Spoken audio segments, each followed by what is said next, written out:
నమస్తే అండి, welcome to ఆర్యుల క్లాసెస్. ఈరోజు మనం నేర్చుకునేది housing loans to NRIs. NRIs కి హౌసింగ్ లోన్స్ ఇండియన్ సాయిల్ పైన ఎలా శాంక్షన్ అవుతుంది, ఏమేమి చేయాలి అని నేర్చుకోబోతున్నాం. ఓకే, ఫస్ట్ ఎవరికి ఇస్తారు? ప్రాస్పెక్టివ్ బయ్యర్, అంటే ఇల్లు అయితే ఎవరు కొనబోతున్నారో వాళ్ళకి లోన్ ఇవ్వడం. అతను ఫారిన్ కంట్రీస్ విదేశాల్లో ఉంటే అతన్ని ఎన్ఆర్ఐ అంటాం. మనం నేర్చుకున్నాం డెఫినేషన్ కూడా. లోన్ దేనికి ఇస్తారు? ఒక ఇండిపెండెంట్ హౌస్ కొనుక్కోవడానికి ఇస్తారు. అది ఇండిపెండెంట్ హౌస్ కొత్తగా కట్టిన సరే, లేకుంటే ఆల్రెడీ ఓల్డ్ ఎగ్జిస్టింగ్ హౌస్ ఉంటే కూడా సరే, రెండింటికి ఇస్తారు. తర్వాత ఫ్లాట్ కొని, స్థలం కొని దానిపైన ఇల్లు కట్టుకోవడానికి కూడా లోన్ ఇస్తారు. మూడోది, ఒక బహుళంతస్తుల భవనంలో ఒక ఫ్లాట్ కొనుక్కోవడానికి కూడా లోన్ ఇస్తారు. ఆ బహుళ అంతస్తుల భవనం అది పూర్తి అయినవి కావచ్చు, లేదా ఇప్పుడే కన్స్ట్రక్షన్ జరిగితే ఉండొచ్చు. కన్స్ట్రక్షన్ జరుగుతూ ఉన్నదైతే ఒక ట్రైపార్టైట్ అగ్రిమెంట్ అని వేసుకోవాలి. ఆ ట్రైపార్టైట్ అగ్రిమెంట్ అంటే ఏంటంటే, ఇప్పుడు బిల్డర్ డెవలప్ చేస్తూ ఉంటాడు. ఇప్పుడు నేను కొనబోయేదేమో 9వ అంతస్తు. 9వ అంతస్తులో 3వ ఫ్లాట్ ఏదో ఒకటి 901 అనుకున్నాం ఉదాహరణకి. కానీ ఇప్పుడు కన్స్ట్రక్షన్ జరుగుతూ ఉండేది వచ్చేసి 4వ 5వ ఫ్లోర్ జరుగుతూ ఉంది ఆ బిల్డింగ్ లో. అప్పుడు లేని ఒక ఫ్లోర్ లో మనం ఎలా డబ్బులు ఇస్తాం, లోన్ ఇస్తాం? మీరు అడ్వాన్స్ ఇవ్వాలి, బ్యాంక్ లోన్ ఇవ్వాలి. అందుకే ఆ ట్రైపార్టైట్ అగ్రిమెంట్. ట్రైపార్టైట్ అంటే ముగ్గురు కలిసి వేసుకునే ఒక అగ్రిమెంట్. ముగ్గురు ఎవరెవరు? ఒకటి బారోయర్. బారోయర్ అంటే ఎవరైతే ఇల్లు కొనబోతున్నారో అతను. రెండవది బ్యాంక్, ఎవరైతే లోన్ ఇవ్వబోతున్నారో. మూడవది బిల్డర్. ఎందుకు బిల్డర్ సీన్ లో వచ్చాడు? అతను రాసిస్తాడు ఏమని, ఇది మాకు ఫాస్ట్ రికార్డు, ఇందులో మేము కంపల్సరీగా ఈ యొక్క సంవత్సరంలో ఈ నెల లోపల మేము ఈ కట్టడం అంతా కంప్లీట్ చేసి మీకు హ్యాండ్ అవుట్ చేస్తాము అనేది ఒక అగ్రిమెంట్ లో ఇస్తాడనమాట. అది ఇచ్చిన తర్వాతే బ్యాంక్ లోన్ ఇస్తుంది. ఇంకొక ముఖ్యమైన ఏంటంటే, ఎప్పుడైతే ఈ ట్రైపార్టైట్ అగ్రిమెంట్ చేసి అండర్ కన్స్ట్రక్షన్ బిల్డర్స్ డెవలప్ చేసేది ఇస్తారో, అప్పుడు ఆ యొక్క ప్రాజెక్ట్ బ్యాంకర్స్ అప్రూవ్ చేయాలి. బ్యాంకర్స్ అప్రూవల్ అంటే ఏంటి? వాళ్ళ యొక్క బిల్డర్ యొక్క గత చరిత్ర, ఇంకెక్కడైనా మిగతా చోట్ల ఎలా చేస్తున్నాడు, ఇక్కడ చేయగలుగుతాడా లేదా అనేది.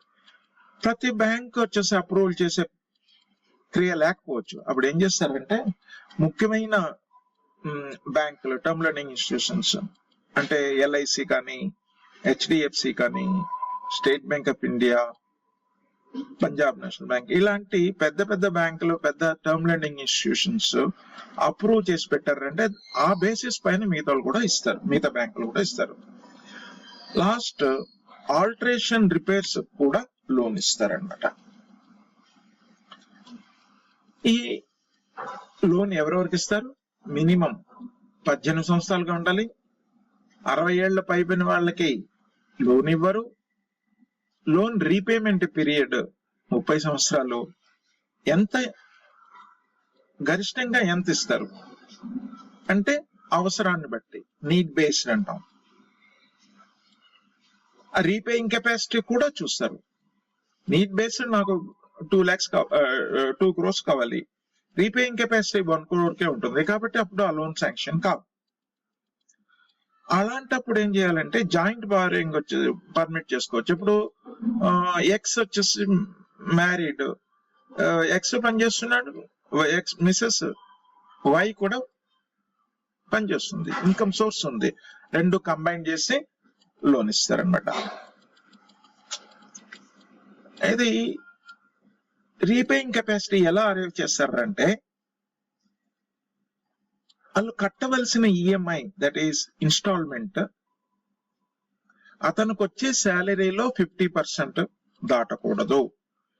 కాస్త శాలరీ ఎక్కువ ఉన్న వాళ్ళకి 70% వరకు కూడా పర్మిట్ చేస్తారు. ఎందువల్ల?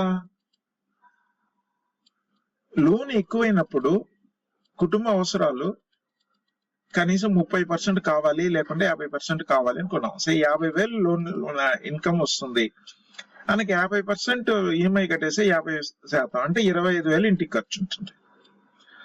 అదే ఇప్పుడు పెద్ద శాలరీ ఎక్కువ ఉంటుంది, 2 lakhs వస్తుంది అనుకోండి, అతనికి ఎంత 70% ఎందుకు ఇచ్చాము? 70 into 2 lakhs 1,40,000 ఈఎంఐ పోవచ్చు, మిగిలిన 60,000 చిన్నోళ్ళైనా పెద్దోళ్ళైనా మెయింటెనెన్స్ కి ఒక సర్టన్ అమౌంట్, ఇక్కడ 60,000 ఉంది.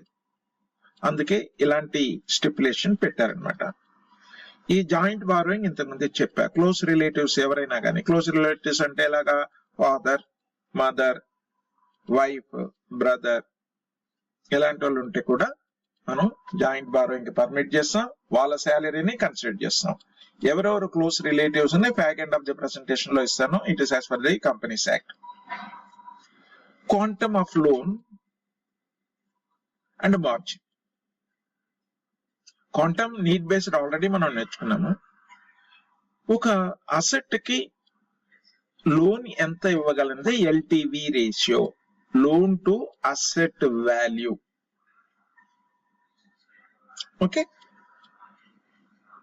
మార్జిన్ అనేది లేకుంటే బారోయర్ కి రెస్పాన్సిబిలిటీ ఉండదు కదా, అందువల్లే మార్జిన్ పెట్టాలి. లేకుంటే లోన్ రీపే చేయకుండా హాయిగా వచ్చేసి కీస్ తీసుకొచ్చి ఇచ్చేసి వెళ్ళిపోతాడు. ఓకే, ఈ మార్జిన్ అమౌంట్ అనేది ఎన్ఆర్ఐకి లోన్ శాంక్షన్ చేసిన లోన్ అయితే వాళ్ళు ఫారెన్ ఇన్వర్డ్ రెమిటెన్స్ చేయాలి. ఓవర్సీస్ కంట్రీస్ నుండి రెమిటెన్స్ రావాలి. ఎఫ్సినార్ లేకుంటే ఎఫ్సిఎన్ఆర్ బి అకౌంట్ ఉంది అనుకోండి, ఆ అకౌంట్ నుండి డెబిట్ చేసుకోవచ్చు మార్జిన్, లేకుంటే ఎన్ఆర్ఈ అకౌంట్ లో కూడా చేసుకోవచ్చు. ఎందువల్ల? ఎఫ్సిఎన్ఆర్ బి అండ్ ఎన్ఆర్ఈ అనేది ఫారిన్ ఇన్వర్డ్ రెమిటెన్సెస్ కింద డిపాజిట్ అయిన అకౌంట్స్ అవి. Okay, then components considered for loan అంటే ఈ లోన్ ఇవ్వడానికి ఆ యొక్క అసెట్ యొక్క వాల్యూ ఎలా చేస్తారు? ఒకటి, ఇప్పుడు ఇల్లు కట్టేది అనుకున్నా అంటే plot value plus construction value చూసుకుంటాం. ఫ్లాట్ అంటే ఎస్ ఎంత వాల్యూ వాళ్ళు చెప్తారో అగ్రిమెంట్ ప్రకారం. ఇండిపెండెంట్ హౌస్ లేకుంటే ఎగ్జిస్టింగ్ హౌస్ కొన్నాం అనుకోండి, అగ్రిమెంట్ ప్రకారము అయిపోతుంది. మరి కొత్త ఏమైంది ఇందులో? ఎందుకు స్లైడ్ పెట్టాను అంటే ఆ యొక్క భవనం కొనే వాల్యూ అయిన వాల్యూ కి తోటి registration fee as well as stamp duty add చేసుకోవచ్చు. ఎందువల్ల? ఈ మధ్యలో రిజిస్ట్రేషన్ ఫీ, స్టాంప్ డ్యూటీ ఎక్కువైపోయింది. ఫ్లాట్స్ వాల్యూ కూడా, ఇంటి వాల్యూ కూడా ఎక్కువైపోతుంది. ఇప్పుడు 2 కోట్లు 3 కోట్లు ఈజీగా తీసుకుంటున్నారు. 2-3 కోట్లకి స్టాంప్ డ్యూటీ, రిజిస్ట్రేషన్ ఫీ ఎక్కువైపోతుంది కదా. అందువల్ల ఆ యొక్క registration fee as well as stamp duty మనం కాస్ట్ లో యాడ్ చేసుకోవచ్చు, బిల్డింగ్ వాల్యూలో చేసుకోవచ్చు. సరే, ఎన్ఆర్ఐ అంటే ఎవరు? ఎన్ఆర్ఐ డెఫినేషన్ ఇండియాలో 2 రకాలు. ఒకటి, ఇన్కమ్ ట్యాక్స్ డిపార్ట్మెంట్ వాళ్ళు చేస్తారు. ఎందువల్లంటే ఆ యొక్క వాళ్ళు ఇన్కమ్ వచ్చేసి ఏ ఇన్కమ్ యాడ్ చేసుకోవాలా అనే దానికి ట్యాక్స్ క్యాల్కులేట్ చేయడానికి వాళ్ళు చేస్తారు. మనం అది వద్దు, మనం కన్సిడర్ చేయాల్సిన అవసరం లేదు. మనకి ఇంపార్టెంట్ ఎవరంటే FEMA. Any loan given to NRI the FEMA ప్రకారం వెళ్ళాలి. సో ఫెమా ప్రకారం ఎన్ఆర్ఐ అంటే ఎవరు అంటే,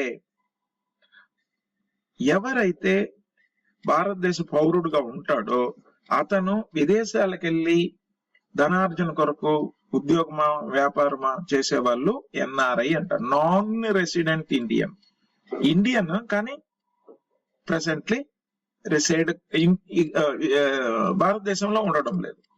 అది ఇవి కాకుండా పర్సన్ ఆఫ్ ఇండియన్ ఆరిజిన్ అంటాం. పర్సన్ ఆఫ్ ఇండియన్ ఆరిజిన్ అంటే వాళ్ళ తాతలో ముత్తాతలో తండ్రిలో ఎవరైనా కానీ ఇండియాలో పుట్టి, భారతదేశంలో పుట్టి పెరిగి వాళ్ళు విదేశాలకు వెళ్ళి సెటిల్ అయిపోయారు, వీళ్ళు అక్కడే పుట్టారు. తర్వాత జనరేషన్ కూడా వీళ్ళనంతా కూడా పర్సన్ ఆఫ్ ఇండియన్ ఆరిజిన్ అంటాం. వాళ్ళకు కూడా మనము ఇండియన్ బ్యాంక్స్ లోన్స్ ఇస్తాయి. ఓకే, దెన్ ఏమేమి డాక్యుమెంట్స్ సబ్మిట్ చేయాలి బ్యాంక్ కి. ఓవర్సీస్ ఎంప్లాయ్మెంట్ ప్రూఫ్, అక్కడ విదేశాల్లో ఎక్కడైతే ఉద్యోగం చేస్తున్నారో ఆ ప్రూఫ్ పెట్టాలి.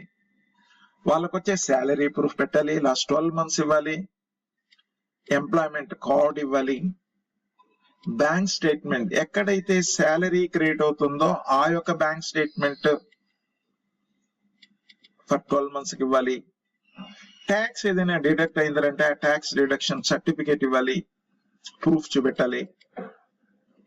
ఇవి కాకుండా అతనికి డొమెస్టిక్ ఇన్కమ్ ఏదైనా ఉందా, అతను వెళ్ళక ముందు ఇక్కడ ఏదైనా ఇల్లు ఉంటే ఆ ఇంటికి వచ్చేసి బాడుగు ఏదైనా వస్తా ఉంటే అది కూడా ప్రూఫ్ చూపెట్టాలి ఉంటే. ఇవి కాకుండా మర్చెంట్ నేవీలో పనిచేస్తూ ఉంటారు వాళ్ళు ఇండియాలోనే ఉండరు, బయట ఉండరు, వస్తూ పోతూ ఉంటారు అనమాట, ఆల్వేస్ ఆన్ హై సీస్. వీళ్ళకి మర్చెంట్ నేవీ ఏమి ఇస్తుంది అంటే ఒక సర్టిఫికేట్ ఇస్తుంది, కంటిన్యూస్ డిశ్చార్జ్. సో వాళ్ళు కూడా శాలరీ అంతా ఫారెన్ కరెన్సీలో వస్తుంది కాబట్టి, శాలరీ అక్కడ వస్తుంది కాబట్టి వాళ్ళు కంటిన్యూస్ డిశ్చార్జ్. వాళ్ళు ఏ పర్టికులర్ కంట్రీలో రెసిడెన్స్ ప్రూఫ్ చూపెట్టలేరు. ఓకే, దెన్ ఈ డాక్యుమెంట్స్ అంతా ఏవి, residency proof, source of income, KYC, bank documents, due diligence ఏదైనా చేసి ఉంటే ఇదంతా సర్టిఫికేట్ ఇస్తారు మీరు. కానీ ఆ సర్టిఫికేట్స్ ఎవరైనా సర్టిఫై చేయాలి. ఓకే, ఎవరెవరు, high commission officers, embassies, consulates. లేకుంటే ఈ లీడ్ జనరేషన్ అంటే ఏంటంటే ఇప్పుడు state bank of India overseas branch ఉంటుంది, Punjab national bank overseas branch ఉంటుంది. వాళ్ళు అక్కడ ఇండియన్స్ కి మేము లోన్స్ ఇస్తాము అని వాళ్ళు అక్కడ ప్రాపగండా చేస్తారు. అలాంటి వాళ్ళు కూడా ఈ సర్టిఫికేట్స్ ని సర్టిఫై చెయ్యొచ్చు. దట్ ఈస్ ఈ due diligence, KYC, bank certificate ఇదంతా కరెక్ట్ అని వాళ్ళు కూడా సర్టిఫై చేయొచ్చు. అదర్వైజ్ ఈ యొక్క కన్సులేట్ ఆఫీస్కి వెళ్ళాలి. ఇవంతా ఈ డాక్యుమెంట్స్ అంతా తీసుకెళ్లి మళ్ళీ బ్యాంక్ కి ఇస్తాం. దెన్ హౌసింగ్ లోన్స్ ఇచ్చేసాడు, లోన్ ఇచ్చేసాడు, కానీ డాక్యుమెంట్స్ రిజిస్ట్రేషన్ ఎవరు చేస్తారు, ఆ బ్యాంక్ తోటి డాక్యుమెంటేషన్ ఎవరు చేస్తారు, అతనే వస్తాడా, వచ్చి 2 రోజులు సెలవు దొరుకుతుందా, అని లేని పరిస్థితుల్లో వాళ్ళకు దగ్గర బంధువులు అంటే తల్లి, తండ్రి, అన్న, చెల్లెలు, ఒకవేళ వైఫ్ ఇక్కడ ఉంటే వైఫ్, వీళ్ళకి పేరున పవర్ ఆఫ్ అటర్నీ అతను ఇవ్వాలి. ఎవరైతే ప్రాస్పెక్టివ్ బారోయర్ ఉంటాడో, ఎవరైతే కొంటున్నాడో ఆయన ఇవ్వాలి. అది ఎవరు ఇవ్వాలి ఆ పవర్ ఆఫ్ అటర్నీ, ఆ దేశంలో ఉన్న అటార్నీ జనరల్ ఎవరు ఉంటాయి, అటార్నీ జనరల్ కాదు, అటార్నీస్ ఉంటారు, దేనికని స్పెసిఫిక్ గా వాళ్ళు ఇవ్వాలి. ఎవరి పేరిట్లో ఎవరైతే ఎగ్జిక్యూట్ చెయ్యాలి, డాక్యుమెంట్స్ ఎగ్జిక్యూట్ చేస్తారో వాళ్ళ పేరిట్లో ఇవ్వాలి. అలాంటి పవర్ ఆఫ్ అటార్నీ ఉదాహరణకి జస్ట్ న్యూయార్క్ లో వర్క్ చేస్తున్నాడు, వాళ్ళు అక్కడ ఉన్న అటార్నీ ఇచ్చాడు, అది కొరియర్ లా పంపించేసాడు. ఇక్కడ ఇండియాకు వచ్చిన తర్వాత, ల్యాండ్ అయిన తర్వాత 30 days లోపల, 30 రోజుల లోపల లోకల్ రిజిస్ట్రార్ దగ్గరే రిజిస్టర్ చేసుకోవాలి, ఒక డాక్యుమెంట్ గా రిజిస్టర్ చేసుకోవాలి. సింప్లీ రిజిస్ట్రేషన్ అంతే, దానికి ఫీజు అంతా ఎక్కువ అంతా ఏం లేదు. ఇవన్నీ ఇచ్చిన తర్వాత, ఈ డాక్యుమెంట్స్ అంతా సబ్మిట్ చేసిన తర్వాత బ్యాంక్ అసెస్ చేస్తుంది. If everything is all right, they will sanction loan. Repayment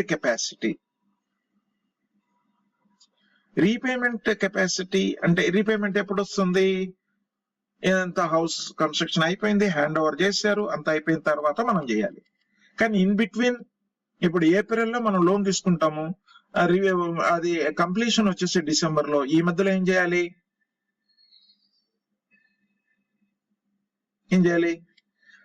interest అయితే ఎప్పుడైతే డెబిట్ అవుతుందో అప్పుడు కంపల్సరీ రీపే చేయాలి. కానీ దానికి మొరటోరియం పీరియడ్ అంటే రీపేమెంట్ హాలిడే ఇస్తారు కొన్ని రోజులని, ఒక్కొక్క దానికి ఒక్కొక్క విధంగా ఉంటుంది. Concern banks will say that.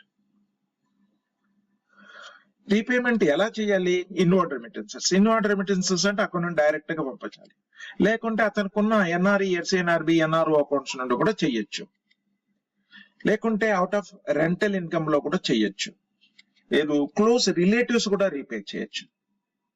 Thank you. Thank you.